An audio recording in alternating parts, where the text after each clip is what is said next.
Hello, hello, hello, hello. Good afternoon, everybody. It is just about 4 o'clock on this beautiful spring-like Thursday afternoon, and it is time for happy hour. We got our jokes, we got our Bible devotion, we got our clown's prayer. All we need is some folks. Trying to reconnect. We got an issue here. Let's try this again. We're having an issue with the Facebook. Hold on a second. Hold on a second. All right, let's see here. What can we do? Let's try this again. All right, gonna go live again. Here we go. All right. And we're still there. We go. All right. I think we're all set. Had a little issue there with the Facebook stream, but I think we're back and all set. As I mentioned, hope you're doing well. How can you not be doing well on a day like this? A beautiful spring-like day here on Thursday, February 25th, and we got our jokes, we got our devotion, we got our clown's prayer. We're ready to go. We just need a couple folks to log in and join us. Maybe because it's such a nice day, everybody's out and about.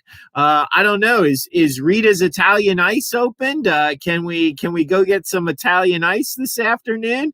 It is spring-like. It's wonderful. We've all been waiting for this for such a long time.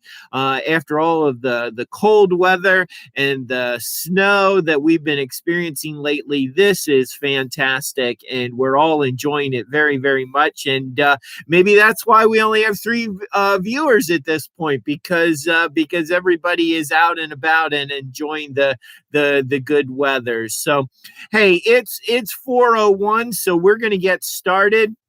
Here we go with our jokes. We hope you find them funny this afternoon. We hope they make you laugh. So here we go with our jokes. All right, here we go. Did you hear Apple is coming out with the iCar? Apple's coming out with an iCar. Apple's gonna make an iCar, but you can't see out of it because you can't install Windows on Apple products. The waiter saw that my glass was empty. It's been a long time since Michelle and I were at a restaurant. I think Valentine's Day last year was the last time we were at a restaurant. But the waiter saw that my glass was empty and asked if I'd like another. I said, "Why would I want 2 empty glasses?" Today was a great day. It was fantastic. The weather was warm. The sun was shining brightly. I was so excited about spring. I wet my plants.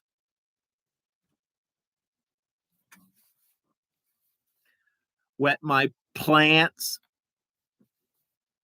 The bank robber had 4 associates: winter, summer, spring, and autumn. As he was planning his next heist, he said, "Winter, I need you to stay cool under pressure. You need to have ice in your veins. Summer, if things get too heated, use that temper of yours. Spring, this operation is gonna bring a lot of green. Make sure the getaway car is ready to grow." As they got up to leave, Autumn asked, "What about me?" The boss turned around and said, "Sorry, son, you're the fall guy." A young couple got tired of the cold weather and decided to take a trip to Florida. But because of their work schedules, they couldn't fly together. When the husband arrived, he sent his wife an email, but unknowingly he typed in the wrong email address. Meanwhile, a widow had just gotten home from her husband's funeral. She sat down and checked her email, and the email read, "Hello, dear. Just checking in. I'm looking forward to your arrival tomorrow. Love, your husband. P.S. It sure is hot down here."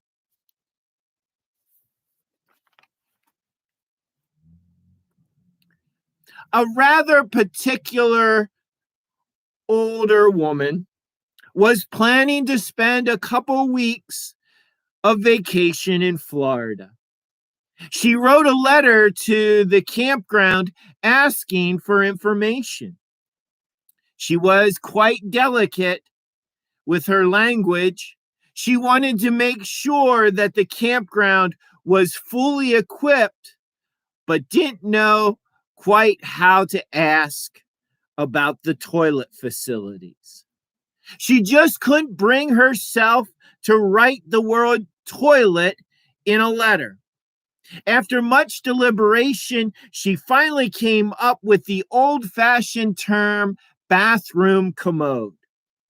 But as she was writing that down, she still thought that was a little bit too forward. So she started all over again and rewrote the letter, referring to the bathroom commode simply as BC. Does the campground have its own BC? The woman wrote. Well, the campground owner received the letter, but he had no idea what BC really meant.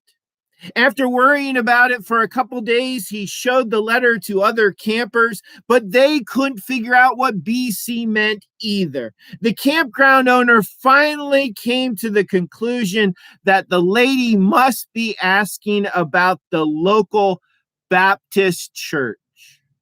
So he sat down and responded to her letter, writing, "Dear Madam, I regret very much about the delay in answering your letter.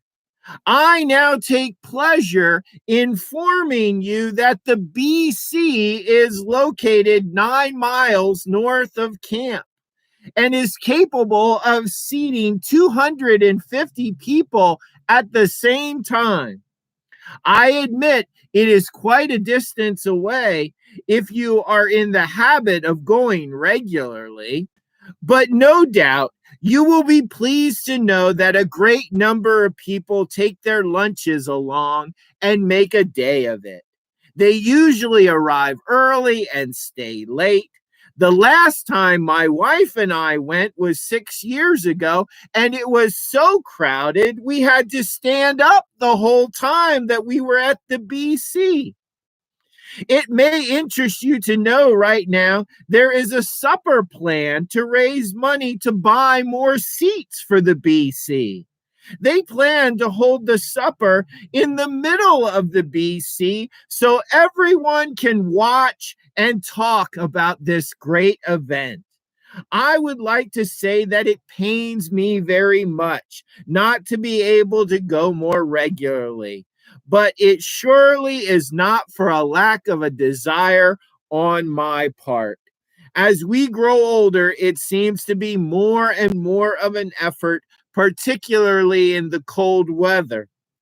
If you decide to come to our campground, perhaps I could go with you to the BC for the first time, sit with you, and introduce you to all of the other folks.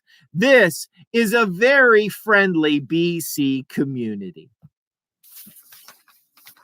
Hope you enjoyed those jokes. The BC, Baptist Church, bathroom commode.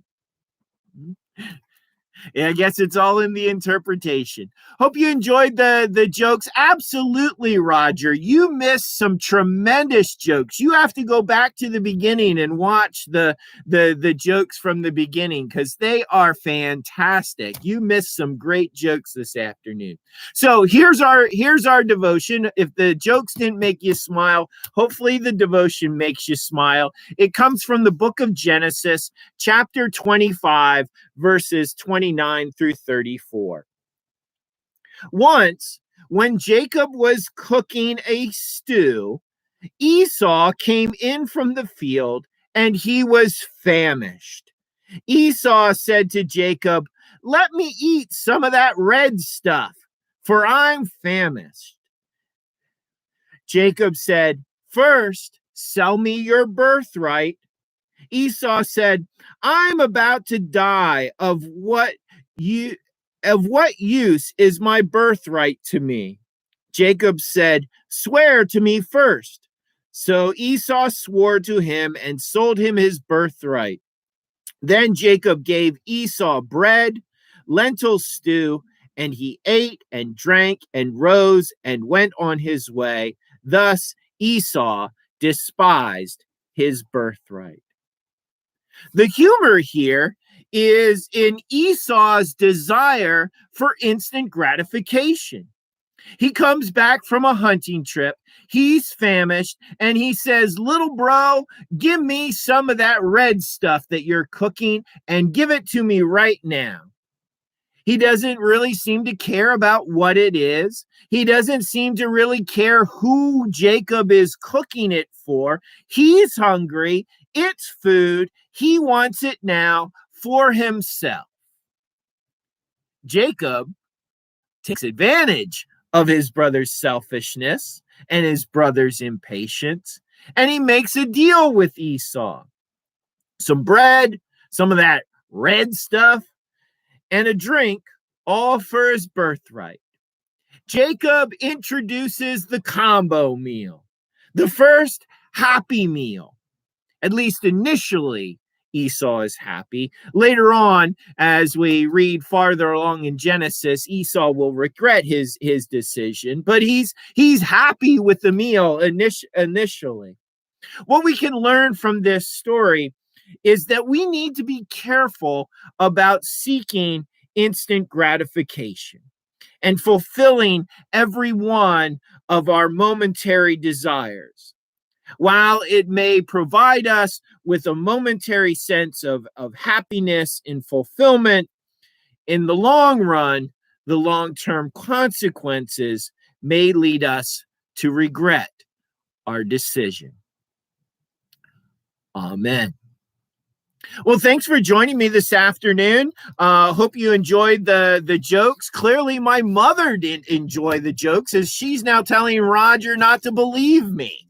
How can the mother of a pastor say, "Don't believe the pastor, he's lying to you"? That's unbelievable. That's unbelievable. So let's conclude with the clown's prayer. Will you pray with me? Here we go. As I stumble through this life, O God, help me to create more laughter than tears, to dispense more happiness than gloom, and to spread more cheer than despair. Never let me become so indifferent that I will fail to see the wonders in the eyes of a child or the twinkle in the eyes of the aged. Never let me forget that my total effort is to cheer people, to make them happy, and to forget momentarily all the unpleasantness in their lives. And in my final moment, may I hear you whisper to me, "When you made my people smile, you made me smile." Amen.